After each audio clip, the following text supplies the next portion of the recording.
கனவினில் காதல் கொண்டேன் கண் விழித்தேன் அவன் காணவில்லை கனவினில் காதல் கொண்டேன் கண் விழித்தேன் அவன் காணவில்லை.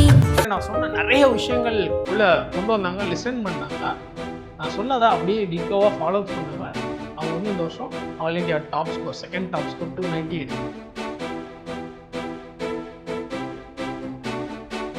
இந்த கொஸ்டின் வந்து வெறும் சோஷியாலஜி ஆப்ஷன் நீங்கள் எடுத்துக்க முடியாது, ஜிஎஸ்டி யூஸ் பண்ணிக்கலாம்.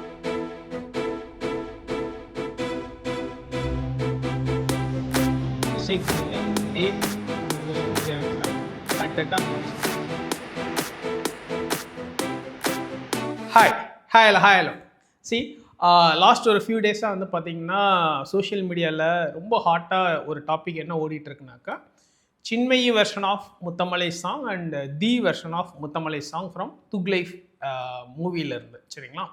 ஸோ துக்லைஃப் மூவிலேருந்து அந்த சாங் வந்து இவங்க பாடினது நல்லா இருக்கா, அவங்க பாடினது நல்லா இருக்கா அப்படின்னு ஒரு டிபேட் ஓடிட்டுருக்கு. மெஜாரிட்டி சின்மயிக்கு தான் ஃபேவராக பேசுகிறாங்க. அஃப்கோர்ஸ் தீயும் நல்லா தான் இருக்குது. இன்ஃபேக்ட் எனக்கு வந்து அந்த தீயோட ஃபஸ்ட்டு சாங் ஒரு 4 இயர்ஸ் முன்னாடின்னு நினைக்கிறேன், என்ஜாமி குக்கு குக்கு. ஆக்சுவலாக அந்த வீடியோவும் நம்ம சேனல் அப்போயே நான் போட்டிருப்பேன். எனக்கு அப்போ அந்த சாங் ரொம்ப பிடிக்கும்.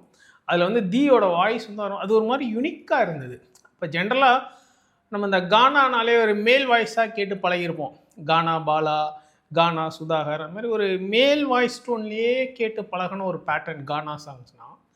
ஆனால் எனக்கு அப்போ அந்த என்ஜாமி சாங் கேட்கும்போது அது ஒரு ஃபீமேல் வாய்ஸில் ஒரு கானா டோனோட, அது ஒரு மாதிரி, அது ஒரு எனக்கு சொல்ல தெரியல, ஐம் நாட் ரொம்ப அந்த டேர்ம்லாம் வராது மியூசிக்கலி. பட் ஆனால் அது ஒரு மாதிரி ரொம்ப ஒரு யுனிக் பீஸாக இருந்தது. அந்த வாய்ஸ் ரொம்ப பிடிச்சிருந்தது. ஆக்சுவலாக அப்போவே நான் அந்த என்ஜாமி சாங் வந்து சஸ்டைனபிள் டெவலப்மெண்ட்டை பற்றி பேசுது அப்படின்னு சொல்லி அப்போவே ஒரு வீடியோ போட்டிருப்பேன். நான் அந்த வீடியோ லிங்க்கு நம்ம டிஸ்கிரிப்ஷனில் கொடுக்குறேன், நீங்கள் பாருங்கள். ஸோ எனக்கு அப்போ வந்து அந்த தீயோட வாய்ஸ் ரொம்ப பிடிக்கும். அண்ட் அந்த சாங் அறிவுன்னு ஒருத்தர் எழுதியிருப்பார், நல்லாவே எழுதியிருப்பார். நான் ரொம்ப ரசித்தேன் அந்த பாட்டை. என்ஜாமி சாங் வந்து அது ஒரு மாதிரி ரொம்ப ஒரு மாதிரி தீயாக இருந்துச்சு அப்படின்னு அந்த மாதிரி இருந்தது. சூப்பராக இருந்துச்சு அந்த song. Right, fine. So the வந்து எனக்கு பிடிக்கும் தான். சரிங்களா? இப்போது ரீசெண்டாக இந்த டிபேட் வந்து எடுத்திங்கன்னா Chinmayi version and the version அப்படின்னு எடுத்திங்கன்னா ரெண்டையுமே நான் கேட்டு பார்த்தேன். ரெண்டுமே நல்லா தான் இருக்குது. பட் எது பெட்டராக இருக்குதுன்னு கேட்டிங்கன்னா என்னோடய சாய்ஸ் சின்மயி வெர்ஷன் தான் நான் போவேன். ஏன்னா தெரில, எகெயின் அன்னைக்கு நான் என்ஜாமி சாங், தி சாங் அந்த இது கேட்கும்போது எப்படி அது ஒரு மாதிரி நம்மளை மெல்ட் பண்ணிச்சுன்னு நான் ஃபீல் பண்ணணும். அது மாதிரி இப்போ இந்த சின்மயி வெர்ஷன் என்னவோ அது ஒரு மாதிரி மெல்ட்டிங்காக இருக்குது. பட் ஆனால் தி வெர்ஷன் நல்லா இல்லைன்னு சொல்ல முடியாது. பட் சின்மயி வெர்ஷன் வந்து தி வெர்ஷனோட இன்னும் பெட்டராக இருக்குது. சரிங்களா? அஃப்கோர்ஸ் ஒரு சிலர் வந்து தி வெர்ஷன் நல்லா இருக்குன்னு சொல்கிறாங்க. பட் எகெயின் இது வந்து டிஃப்ரெண்ட் ஒப்பீனியன்ஸ் தாங்க. ஸோ இதை வந்து நம்ம வந்து வெர்டிக்ட் எல்லாம் கொடுக்க முடியாது. சரிங்களா? அப்படி அந்த டேஸ்ட் பிடிச்சவங்களும் இருக்காங்க, இந்த டேஸ்ட் பிடிச்சவங்களும் இருக்காங்க. பட் மெஜாரிட்டியான பேருக்கு சின்மயி வெர்ஷன் வந்து ரொம்ப பிடிச்சிருக்கு. Right, fine. ஸோ இப்போ இவர் எதுக்குடா இதெல்லாம் இங்கே பேசுகிறாரு, இதுக்கும் யூபிஎஸ்சிக்கு என்னடா சம்மந்தம் அப்படின்னு உங்களுக்கு தோணும். டெஃபினட்டாக there is a relation, there is a correlation. என்ன அப்படின்னு கேட்டிங்கன்னா, எஸ்பெஷலி மெயின்ஸில் வந்து பார்த்திங்கன்னா எல்லாருக்கும் ஒரே கொஸ்டின் பேப்பர் தான். எல்லோரும் மோராலஸ் மார்க்கெட்டில் இருக்கிற ஸ்டாண்டர்டு மெட்டீரியல்ஸ் தான் ப்ரிப்பேர் பண்ணுறாங்க. பட் ஆனால் த குவாலிட்டி ஆஃப் ஆன்சரில் வந்து வேரியேஷன் இருக்குது. அண்ட் ஒரு இண்டிவிஜுவலும் இப்போ இங்கே வந்து பார்த்திங்கன்னா தி ஒரு இண்டிவிஜுவாலிட்டி காட்டுறாங்க, சின்மயி ஒரு இண்டிவிஜுவாலிட்டி காட்டுறாங்க. எக்ஸாமினராக நம்ம ஆடியன்ஸ் எடுத்தோன்னா ஒரு மெஜாரிட்டி ஆஃப் ஆடியன்ஸ்க்கு சின்மயோட இந்த இண்டிவிஜுவாலிட்டி பிடிச்சிருக்குன்னு ஃபீல் பண்ணுறாங்க. இதே மாதிரி நம்மளுக்கும் மெயின்ஸ் இவாலுவேட் பண்ணுற அந்த எக்ஸாமினர் அப்படின்னு எடுத்துக்கிட்டோம்னா டிஃப்ரெண்ட் வெர்ஷன்ஸ் ஆஃப் ஆன்சர் அவர் வந்து ஒரு நாளைக்கு படிப்பார். ஒரு 15-20 பேப்பர் ஒரு எக்ஸாமினர் கரெக்ட் பண்ணார்னா அந்த 15-20 பேப்பரில் ஒரு 2-3 பேப்பர் கொஞ்சம் தனித்துவமாக தெரியும். அப்படி தனித்துவமாக தெரிகிற பேப்பருக்கு எக்ஸாமினர் வந்து நேச்சுரலி கொஞ்சம் மார்க் எக்ஸ்ட்ரா தான் போட போகிறாரு. அப்படி யார் எக்ஸ்ட்ரா மார்க்ஸ் எல்லா சப்ஜெக்ட்ஸ்லையுமே எல்லா பேப்பர்ஸ்லையுமே கன்சிஸ்டண்ட்டாக வாங்குகிறாங்களோ அவங்க தான் வந்து நல்ல ரேங்கோட மெரிட் லிஸ்ட்டில் வர்றாங்க இல்லையா? ஸோ நம்ம வந்து மெயின்ஸில் ஆன்சர் ரைட்டிங்கில் இண்டிவிஜுவாலிட்டி காட்டணும். அந்த இண்டிவிஜுவாலிட்டி காட்டினா தான் நமக்கு ஒரு எக்ஸ்ட்ரா காம்படிட்டிவ் எட்ஜ் கிடைக்கும். ஸோ அதுக்கு ரொம்ப ஈஸியாக புரிகிற மாதிரியான ஒரு எக்ஸாம்பிளில் இப்போ நான் சொன்னேன், சின்மயி வெர்ஷன் வெர்சஸ் தி வெர்ஷன். இப்போ சின்மயி வெர்ஷன் வந்ததுனால தான் அந்த சாங்கே வேறு மாதிரி ஆயிடுச்சு இல்லைங்களா? ஸோ அது மாதிரி அந்த கொஸ்டினுக்கு உங்கள் வெர்ஷன் ஆஃப் ஆன்சர் உங்கள் ஸ்டைல் ஆஃப் ஆன்சர் அப்படிங்கிறது எவ்வளோ அழகாக நீங்கள் அந்த ஒரு வீவிங் பேட்டர்ன் சொல்லலாம், அந்த கொஷினுக்கு ஏற்ற மாதிரி உங்களோட ஃப்ரேமிங் அந்த பேட்டர்ன் வியூ பண்ணி அழகாக ஒரு ஆன்சராக உட்கார வைக்கிறது ஆன்சர் ஷீட்லன்னு இருக்கலாம். அது வந்து உங்களோட தனித்திறமை, அது வந்து உங்களோட இண்டிவிஜுவாலிட்டி, ரைட்? ஃபைன். நான் ஒரு எக்ஸாம்பிள் ஒரு கொஷின் எடுத்துக்கிறேன். ஸோ இந்த கொஷின் வந்து பார்த்திங்கன்னா போன வருஷம் சோஷியாலஜி மெயின்ஸில் 2024 கேட்ட ஒரு கொஷின். இப்போ வந்து பார்த்திங்கன்னா நான் மெயின்ஸ் 2024 கேட்ட ஒரு சோஷியாலஜி கொஸ்டின் எடுத்திருக்கேன். என்ன கொஸ்டின் அப்படிங்கிறதுனா இது 20 மார்க் கொஸ்டின் சோஷியாலஜியில். How does a multicultural society accommodate diversities of all kinds ethnic linguistic and religious, discuss its major challenges. இந்த கொஸ்டின் நீங்கள் ஜென்ரல் ஸ்டடீஸ்க்கும் எக்ஸ்பெக்ட் பண்ணலாம். ஈவன் எஸ்ஏலையுமே மல்டி கல்ச்சுரலிசம் ப்ளூராலிசம் அப்படின்னு ரிலேட்டபிளாக ஒரு டாப்பிக்காகவே நீங்கள் எஸ்ஏக்குமே எக்ஸ்பெக்ட் பண்ணலாம். ஸோ இந்த கொஷின் வந்து வெறும் சோஷியாலஜி ஆப்ஷனல் நீங்கள் எடுத்துக்க முடியாது, ஜிஎஸ்க்கு யூஸ் பண்ணிக்கலாம். எஸ்ஏக்கு மல்டி கல்ச்சுரலிசம் ப்ளூராலிசம் ரிலேட்டட் டாபிக் வந்தால் எஸ்ஏக்கும் நீங்கள் இதே இந்த கொஷினுக்குரிய ஆன்சரை கண்டென்ட்டை அங்கே யூஸ் பண்ணிக்கலாம். சரிங்களா? ஸோ இந்த கொஷின் வந்து போன வருஷம் மெயின்ஸில் கேட்டது. நான் திரும்ப ரிப்பீட் பண்ணுறேன் பாருங்கள். How does a multicultural society accommodate diversities of all kinds ethnic linguistic religious and religious, discuss its major challenges. சரிங்களா? ஸோ இப்போ இந்த கொஷின் வந்து நான் வந்து நம்ம பசங்க ஒரு 2-3 பேருக்கு கொடுத்து எழுத சொன்னேன், ஆன்சர் எழுத சொன்னேன். அண்ட் 2-3 பேருமே என்னென்னா கிட்டத்தட்ட ஒரே ஆன்சர் தான் எழுதியிருந்தாங்க. அப்புறம் கேட்டேன், என்ன எல்லோரும் ஒரே மாதிரி பாயிண்ட்டாக எழுதியிருக்கீங்க அப்படின்னு சொல்லி கேட்டேன். அப்போ அவங்க சொன்னாங்க, இல்லை சார் எல்லாருமே கிட்டத்தட்ட ஒரே வெப்சைட்டை பார்த்தோம் சார். எந்த வெப்சைட்டுன்னு கேட்டால் அப்புறம் அவங்க சொன்னாங்க. அப்புறம் நானும் அந்த வெப்சைட்டை பார்த்தேன். ஸோ அதில் வந்து என்னென்னா இந்த லிங்குவிஸ்டிக்கு ரிலீஜியஸு அப்படி இப்படின்னு ஒரு ஸ்டாட்டிக்காக ஒரு கன்வென்ஷனாக ஒரு 6-7 பாயிண்ட் கொடுத்துருந்தாங்க. ஃபைன், நான் அதை தப்பு ரைட்டுன்னெலாம் சொல்லலை. ஸோ அது ஒரு வெர்ஷன் ஆஃப் ஆன்சர். அண்ட் இது வந்து சோஷியாலஜி பேப்பர் 1 கேட்ட கொஸ்டின். சரிங்களா? இப்போ இந்த கொஸ்டினுக்கு ஆன்சர் எப்படி இருக்கணும் அப்படின்றதுக்கு நான் சில இல்லஸ்ட்ரேட்டிவான சில விஷயங்கள் சொல்கிறேன். இது நம்ம ஐஏஎஸ் கூகுளில் ஒரு ஆன்சராகவே போட்டிருக்கேன். அந்த லிங்க்கும் நான் கீழே கொடுக்குறேன். பேசிக்காக என்னென்னா இது தியரி பேப்பர், சோஷியாலஜி பேப்பர் 1க்கான கொஸ்டின் ஃபஸ்ட்டு. அப்போது நம்ம கொஞ்சம் தியரியும் உள்ளே கொண்டு வரணும். சும்மா பிளாங்காக ரொம்ப ஜென்ரலாக நீங்கள் காமனாக வந்து ஒரு நல்ல படித்த ஒரு இளைஞர்கிட்ட போயிட்டு ஒரு ஐடி கம்பெனியில் வேலை பார்க்குற நல்ல எழுத தெரிஞ்ச ஒருத்தர்கிட்ட கொடுத்தா கூட இந்த பாயிண்ட்லாம் போட்டு ஒரு ஆன்சரை எழுதிடுவார். பட் ஆனால் நம்ம வந்து ஒரு தியரி பேப்பராக படிச்சிருக்கோம், ஒரு ஃபிலாசபிக்கல் கண்டென்ட்டோட ஒரு விஷயம் தெரிஞ்சிருக்கோன்றப்ப நம்ம அப்படி தான் இந்த ஆன்சரை கொண்டு போனால் தான் நம்ம ஆன்சரு டிஃப்ரெண்ட்டாக தெரியும். அதுதான் இங்கே பாயிண்ட். சரிங்களா? அண்ட் ஆல்சோ இது என்னென்னா இது sociology paper 1 theory, paper 1 theory part. சரிங்களா? ஃபைன்.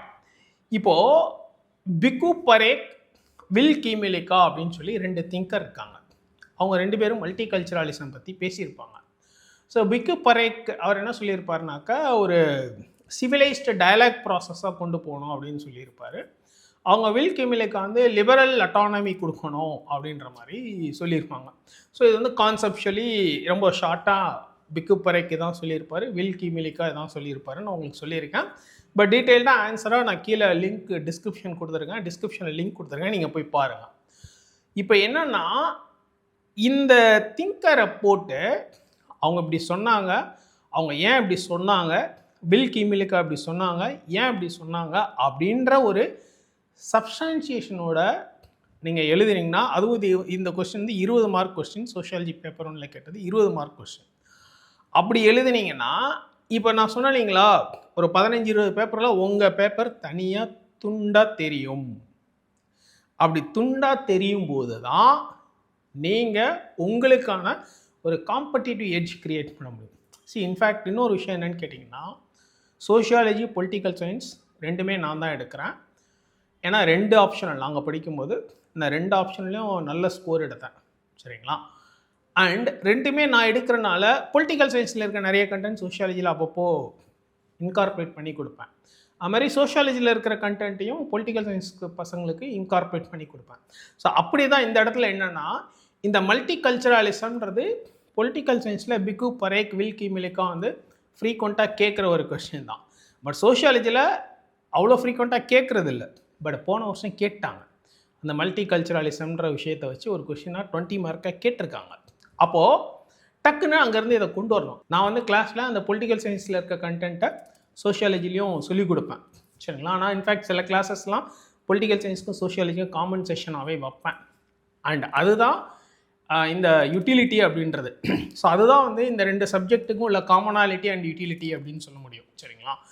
ஸோ 2 சப்ஜெக்ட்டும் எனக்கு தெரியுன்றனால 2த்தையும் சில இடத்துல பிளெண்ட் பண்ணி கொடுப்பேன். அப்படி பிளெண்ட் பண்ணி கொடுக்குறது இப்போ போன வருஷம் சோஷியாலஜியில் கேட்ட இந்த கொஸ்டினுக்கு அழகாக ப்ரொடக்டிவாக யூஸ் பண்ணிக்கலாம். அண்ட் இப்படியெல்லாம் நீங்கள் எழுதுனீங்க அப்படின்னீங்கன்னா டெஃபினட்டாக, ஏன்னா நான் இப்போ இந்த வருஷம் வந்து பார்த்திங்கன்னா ஆல் இண்டியா டாப் ஸ்கோர் 290 நம்ம கேண்டிடேட் எடுத்திருக்காங்க, நம்ம ஸ்டூடெண்ட்டு. அவங்க இதே மாதிரி நான் சொன்ன நிறைய விஷயங்கள் உள்ளே கொண்டு வந்தாங்க, லிசன் பண்ணாங்க. நான் சொன்னதை அப்படியே டிட்டோவாக ஃபாலோ பண்ணாங்க. அவங்க வந்து இந்த வருஷம் all India top score, second top score 290 எடுத்திருக்காங்க. ஸோ இந்த மாதிரி வந்து நீங்கள் உங்கள் ஆன்சருக்கு ஒரு இண்டிவிஜுவாலிட்டி கொடுத்தீங்கன்னா உங்களுக்கு எக்ஸ்ட்ரா மார்க்ஸ் கிடைக்கும். ஸோ அந்த இண்டிவிஜுவாலிட்டி அப்படிங்கிறது எகெயின் நீங்கள் எந்த அளவுக்கு தியரி பார்ட் தரவாக தெரிஞ்சிருக்கீங்க அண்டு எந்தெந்த இடத்துல தேவையான இடத்துல தியரியை கரெக்டாக கொண்டு வந்து உள்ளே போடுறீங்க அப்படிங்கிறது, அந்த மிக்ஸ், அந்த பிளெண்டுமே ரொம்ப இம்பார்ட்டன்ட்.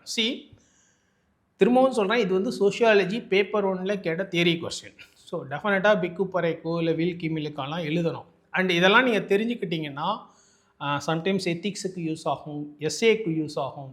சரிங்களா. அதனால தான் எப்போவுமே இந்த சோஷியோ பொலிட்டிக்கல் ஃபிலாசபி வந்து ரொம்ப ப்ரொடக்டிவான ஒரு சப்ஜெக்ட் அப்படின்னு சொன்னால் ஜிஎஸ் பாயிண்ட் ஆஃப் வியூவில் எத்திக்ஸோ essay whatever you call.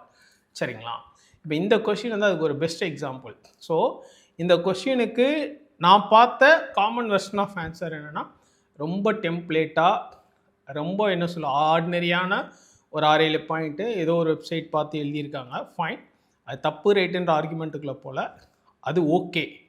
But அது சூப்பர் கிடையாது. அது வந்து okay version of answer, but super version of answer கிடையாது. ஆனால் சூப்பர் வெர்ஷன் ஆஃப் ஆன்சர்ன்றது இந்த தியரிட்டிக்கல் இன்புட்டு, திங்கர், ஃபிலாசபர்ஸ்லாம் உள்ளே போட்டு அது அழகாக ஜஸ்டிஃபையபிளாக கொடுக்குறீங்க இல்லையா, அதுதான் வந்து ஒரு சூப்பர் வெர்ஷன் ஆஃப் ஆன்சராக இருக்கும். அந்த மாதிரி ஒரு சூப்பர் வெர்ஷன் ஆஃப் ஆன்சர் கொடுத்தீங்கன்னா தான் உங்களுக்கு ஒரு நல்ல பெட்டர் ஸ்கோர் கிடைக்கும். ஸோ அப்படின்னா நீங்கள் வந்து ரேங்க்கை வந்து மேலே ஏற்ற முடியும். ஸோ த பாயிண்டர்ஸ், இந்த Chinmayi version of song and the version of சாங்லேயே எவ்வளோ டிஃபரன்ஸ் ஆஃப் ஒப்பீனியன்ஸ், ப்ரிஃபரன்சஸ் எப்படியெல்லாம் ட்விஸ்ட் ஆகுது அப்படின்னு நீங்கள் பார்த்துருப்பீங்க. இதே லாஜிக் நம்மளோட மெயின்ஸ் ஆன்சர் பேப்பர்லேயும் ஒர்க் ஆகும், கிளிக் ஆகும். நம்மளோட இண்டிவிஜுவாலிட்டியை காட்டும்போது அப்படியே அந்த எக்ஸாம்லேருந்து நமக்கு ஃபேவரபுளாக டில்ட் ஆகணும். டில்ட் ஆகி 2 Marco 5 Marco 10 Marco whatever, it depends. நீங்கள் எந்த அளவுக்கு உங்களோட இண்டிவிஜுவல் ஸ்கில்ஸ் காட்டுறீங்களோ அந்தளவுக்கு நமக்கு எக்ஸ்ட்ரா மார்க் கொடுக்குற மாதிரி ஒரு சூழ்நிலையை நம்ம தான் உருவாக்கணும். எக்ஸாமினர் வந்து நமக்கு நிறைய மார்க் கொடுக்குற மாதிரி சூழ்நிலை நம்ம தான் அவருக்கு உருவாக்கி கொடுக்கணும். எப்படி உருவாக்கி கொடுக்கணும்னா நம்மளோட இண்டிவிஜுவாலிட்டியை வச்சு தான். சரிங்களா. ஸோ த பாயிண்டர்ஸ், இந்த கொஷினுக்கு சோஷியாலஜி கொஷினுக்கு இந்த 2 திங்கர் போடணும். அண்டு நிறைய பேர் சோஷியாலஜி படிக்கிற பசங்களே நான் பேசினேன், அவங்களே சொன்னாங்க, சார் பிக்கு பறைக்கு வில் கிமிலுக்கெல்லாம் நாங்கள் படிக்கவே இல்லை, அவங்க படித்த வேறு இன்ஸ்டியூட்டில் சொல்லியே தரல அப்படின்னு சொல்லி கேட்டாங்க. நான் சொன்னேன், இல்லைப்பா, இந்த கொஷினோட டிமாண்ட் அதுதான். அது நீங்கள் படிக்கலை சொல்லித்தரலன்றலாம் இல்லை, இந்த கொஷினுக்கு டிமாண்ட் அதுதான். அதனால் நீங்கள் கட்டாயம் இந்த இடத்துல யூஸ் பண்ணால் நல்லாயிருக்கும் அப்படின்னு சொல்லி நான் சொன்னேன். அதுக்கப்புறம் நான் உங்களுக்கு அந்த கண்டென்ட்டும் கொடுத்தேன். டு த பாயிண்டர்ஸ், நீங்கள் வந்து உங்கள் ஆன்சருக்கு ஒரு இண்டிவிஜுவாலிட்டி கொடுங்க. டெஃபினட்டாக உங்களுக்கு ஒரு நல்ல ஸ்கோர் அண்ட் நல்ல ரேங்க் மெயின்ஸில் ஷுர் ஷார்ட்டாக கிடைக்கும். That's it, right? Wish all the very best. Thank you.